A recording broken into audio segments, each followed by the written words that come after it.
باپ اور بیٹے اور روح القدس کے نام میں آمین۔ اگر تم میرے ساتھ قائم نہیں رہتے تو تم قائم نہ رہو گے۔ پہلی تلاوت اشعیاء نبی کا صحیفہ، اس کے 7ویں باب کی پہلی سے نامی آیات مقدسہ۔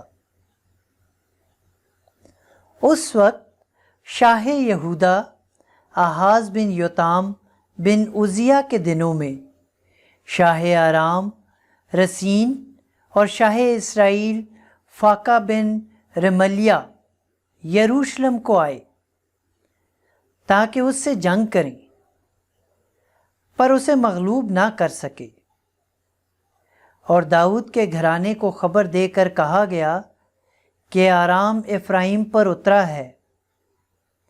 تب اس کا دل اور اس کی قوم کا دل مضطرب ہو گیا، جس طرح کہ جنگل کے درخت ہوا کے آنے سے مضطرب ہوتے ہیں۔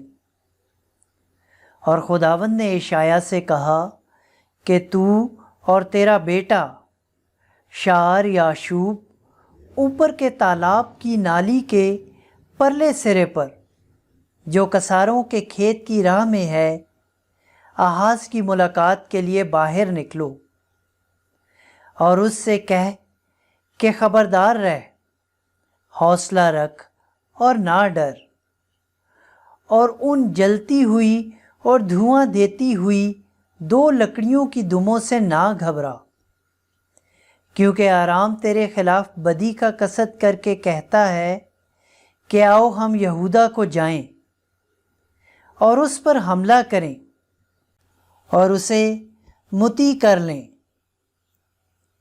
اور طوبیل کے بیٹے کو اس پر بادشاہ بنائیں۔ لیکن خداوند خدا یوں کہتا ہے کہ یہ منصوبہ قائم نہ رہے گا اور یہ نہ ہوگا، کیونکہ آرام کا سر دمشق ہے اور دمشق کا سر رسین ہے، اور ایسا ہی افرایم کا سر سامرا ہے اور سامرا کا سر رملیہ کا بیٹا ہے۔ اور اگر تم یقین نہ لاؤ گے تو تم قائم نہ رہو گے۔ پاک کلام کے پڑھے اور سنے جانے پر خدا کی برکت ہو۔ خداوند کا شکر ہو۔ زبور 47 2 سے 8 آیات مقدسہ۔ جماعتی جواب: خدا اس کے شہر کو ابد تک برقرار رکھتا ہے۔ خدا اس کے شہر کو ابد تک برقرار رکھتا ہے۔ خداوند عظیم اور ہر ستائش کے لائق ہے۔ ہمارے خدا کے شہر میں اس کا کوہ مقدس، وہ خوشنما بلندی ساری زمین کے لیے باعث سرور ہے۔ جماعتی جواب: خدا اس کے شہر کو ابد تک برقرار رکھتا ہے۔ کوہ صہیون شمال کی جانب شاہ عظیم کا شہر ہے۔ خدا نے اس کے قلعوں میں اپنے آپ کو جائے پناہ ثابت کیا ہے۔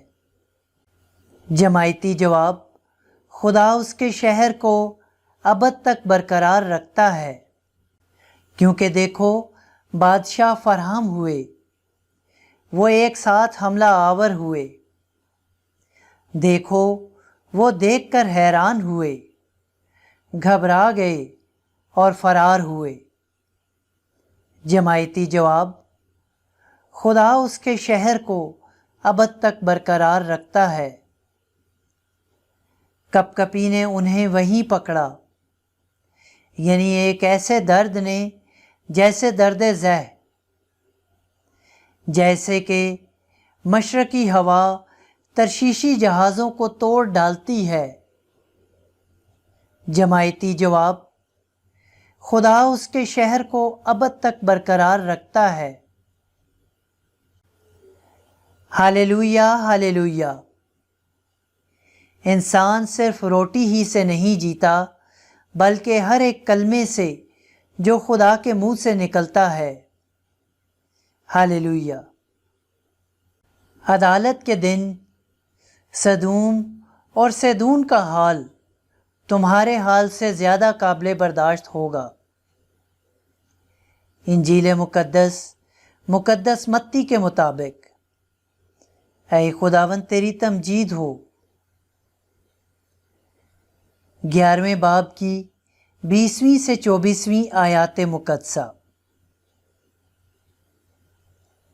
اس وقت یسوع ان شہروں کو ملامت کرنے لگا جن میں اس کے اکثر معجزے ظاہر ہوئے تھے، کیونکہ انہوں نے توبہ نہ کی تھی۔ اے کورزین، تجھ پر افسوس! اے بیت صدا، تجھ پر افسوس! کیونکہ یہ معجزے جو تم میں کیے گئے اگر سور اور سیدون میں کیے جاتے تو وہ ٹاٹ اوڑھ کر اور خاک میں بیٹھ کر کب کی توبہ کر لیتے۔ پس میں تم سے کہتا ہوں کہ سور اور سیدون کا حال عدالت کے دن تمہارے حال سے زیادہ قابل برداشت ہوگا۔ اور اے کفرنہوم، کیا تو آسمان تک بلند کیا جائے گا؟